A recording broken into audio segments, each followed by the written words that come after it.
Alright everyone, I'm going to go over a video in a different way, trying to cover everything there is about the Apple TV.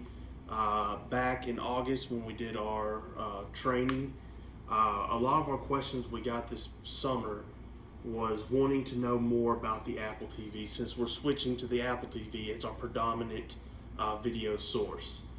So here I have an Apple TV pulled up, and the first thing I want to go over is your toolbar. So when you go to this home screen, you'll have this toolbar. Yours might already be customized. Most likely it's going to be the default like this. So a lot of the issues we have with this is sometimes Apple TV, depending on what they're featuring, or Apple Music, might not necessarily be appropriate for what's going on in your classroom.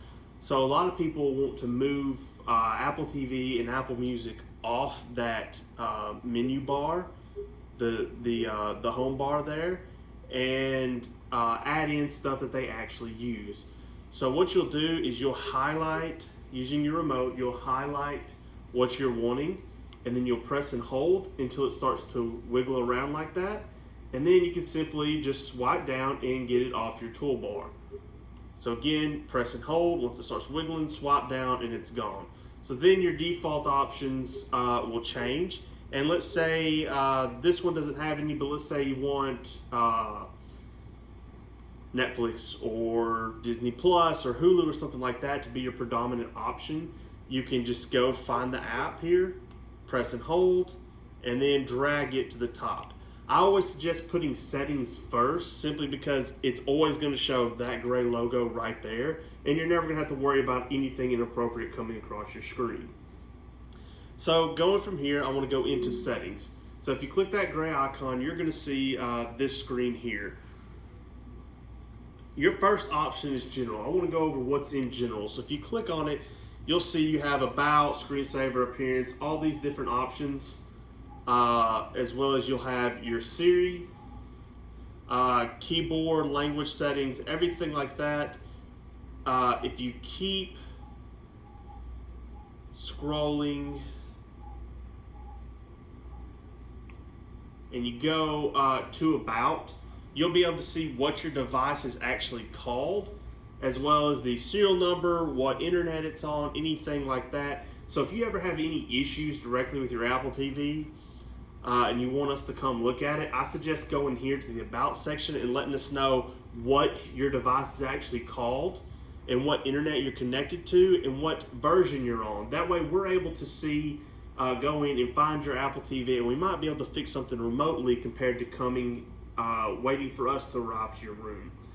So on the Apple TV, on the remote, your remote here, let's try to get it into the frame. The menu button is actually a back button as well. So you can hit that, and as like I said, I'm here, I can hit menu and it's just gonna scroll back. So next thing I'm gonna go over is gonna be the users and accounts. You'll see here, yours is probably not gonna have anything, and you can leave that alone.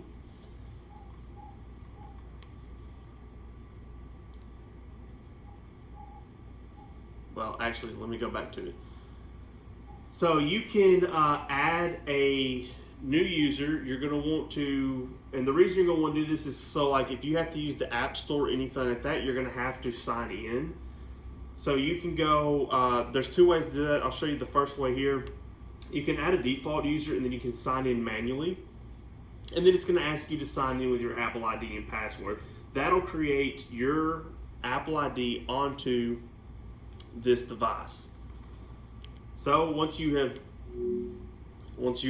signed in, it'll add your profile there. Another way to do it, let me go all the way back, is if you go to your App Store,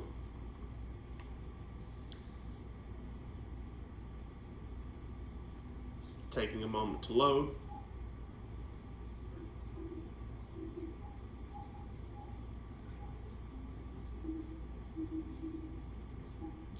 You should be able to sign in the bottom.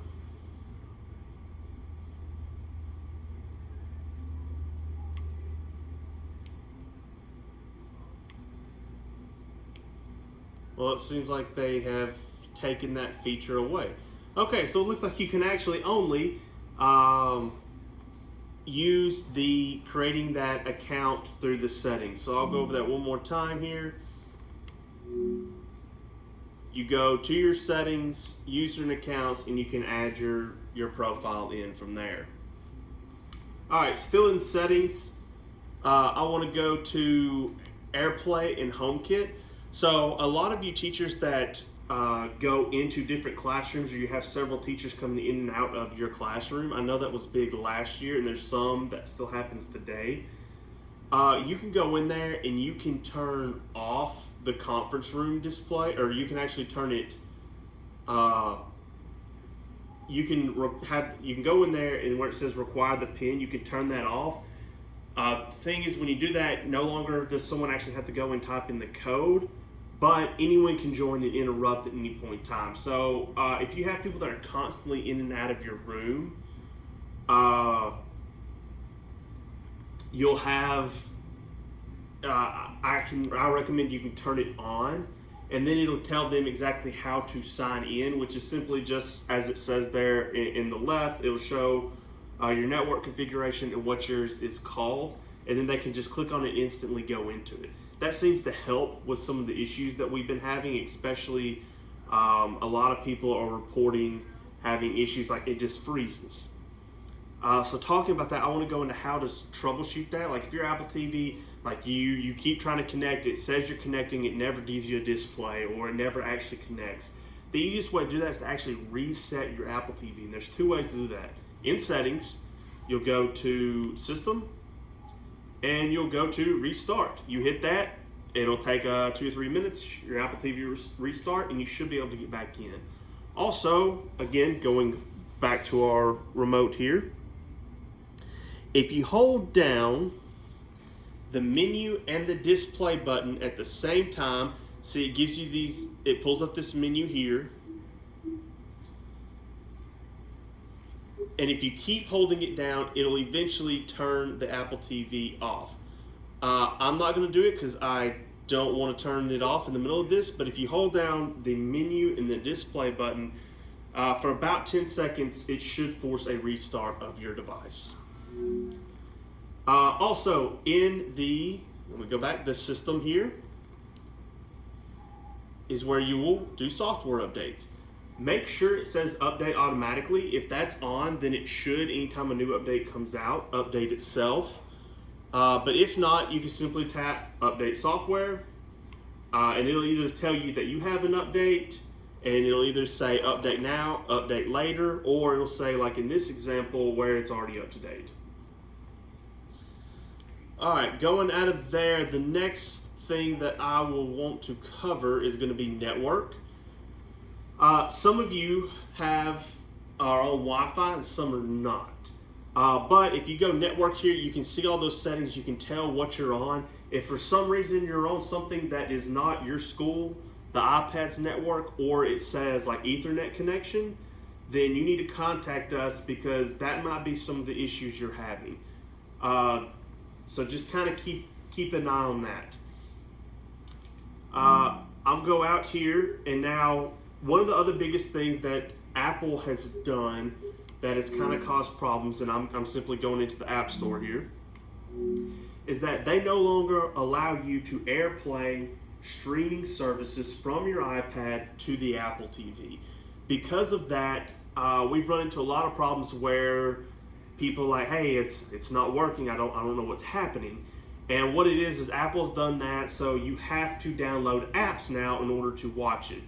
So if you use Netflix, Prime Video, Hulu, any of these, YouTube is one of the exceptions.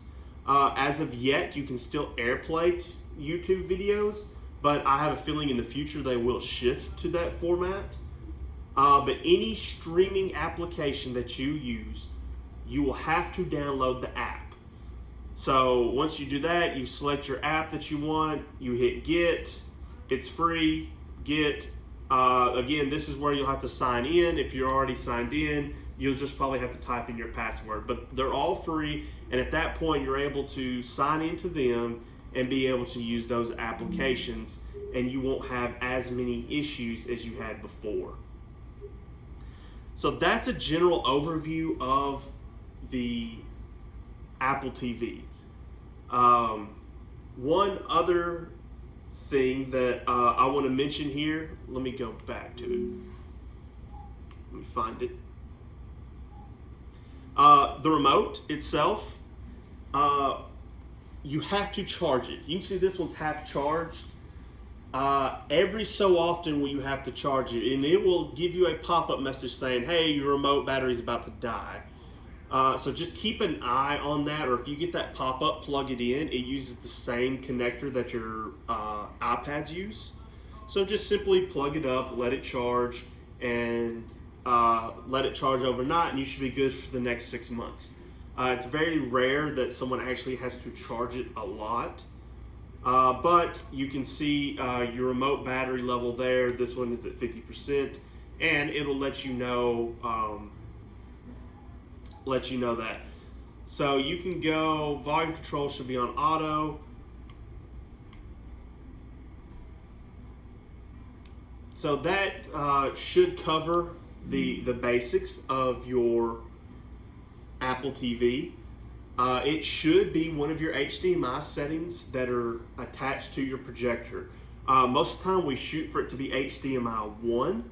So keep a lookout for that. Yours might be HDMI 2. One thing, I know we don't go in a lot of detail about the projector, but I do want to cover the projector remote. Some of you will not have this remote. This is for anything that is Hitachi, which is what we are putting in most classrooms today, either Hitachi or Maxell. So this is what that remote looks like. So unlike the Optima, if you have an Optima, it already breaks down what is HDMI 1 and what is HDMI 2. This remote does not. So I just wanted to bring to your attention, if you hit the video button in the top left there, it will automatically change the input for the projector for you. So it's not as straightforward as the Optima projectors, but if you just hit the video button until you find HDMI 1 and 2, that should solve that problem. But again, this is a general overview of using your Apple TV. If you have any questions about the use of your Apple TV, if there's something specific that you are wanting to learn about, please leave it in the discussion section, and we can look into it and help you utilize this technology more. Thank you.